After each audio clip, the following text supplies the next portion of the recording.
Hey, what's up, folks? Today is another Love Oracle. This is Harrison here, and today we're going to be sharing about Joan of Arc. Joan of Arc, she was a French heroine from the 1400s, and she led the French army in a number of battles against the English in the 100-Year War. And they were successful and ended up putting Charles VII on the throne in France, and that's what the English and French were fighting over, whose right it was to rule the country.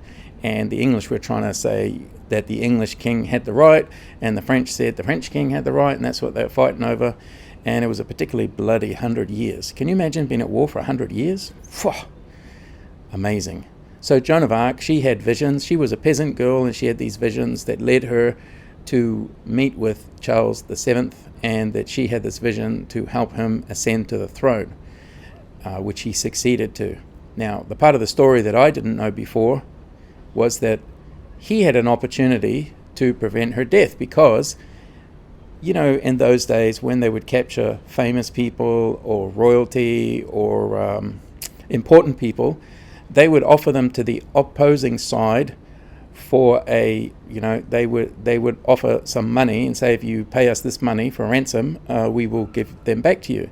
And in this case, the English offered the French king her back for a certain amount of money. He wouldn't pay it. So because he wouldn't pay it, they executed her for, it's pretty sad, isn't it?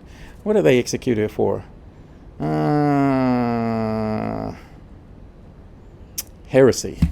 Burned her at the stake for heresy. Oh, interesting. So she gave her life to protect France and to put the French king on the throne, but the French king wouldn't pay her ransom, so she ended up dying for what she believed in. She believed in France.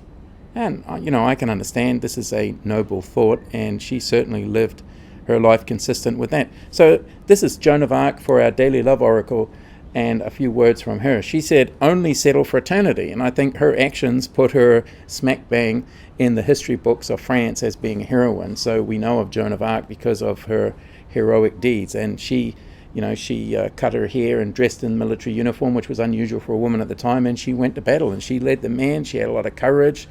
And, she rallied everyone together and they succeeded. Pretty amazing. So her reputation has, here we are, 500 plus years later, and we still know of Joan of Arc. So I guess she'll be around for eternity, isn't it? Love and faith will defeat violence, and be not afraid of fire and arrows or anything that may come. So she was fearless, and I think today we talk about equal rights for men and women, and we talk about leadership and how men lead different from women, and women tend to avoid conflict more than men seem to seek it out and enjoy getting into fights, and women seem to be more cooperative. So it's unusual in history when a woman stands up in a man's world, because in those days, you had knights and chivalry and all this sort of thing where people would, it was mostly a male-dominated war machine that they would fight and whatnot.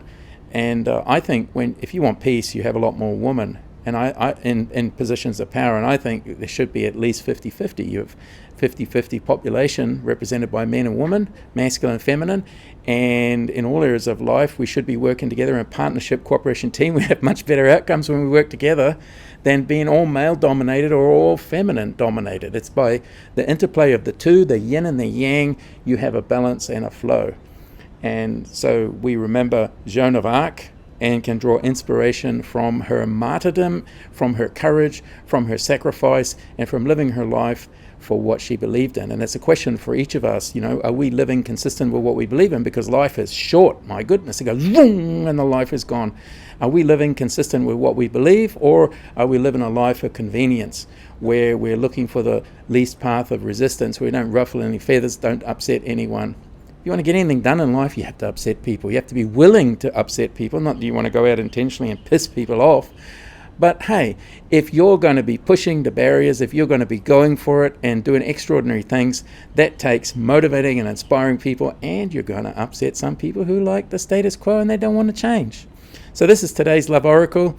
If you like this content, give us a thumbs up, make a comment below. What do you think of Joan of Arc? If you have more insight on her history and what made her an incredible role model, please make it in the comments. Love to have a chat about that and talk about having more yin and yang, masculine, feminine partnership in life, in relationships, in businesses, in senior management levels, and at all areas of society. So this is Harrison, over and out. Ciao, ciao, ciao.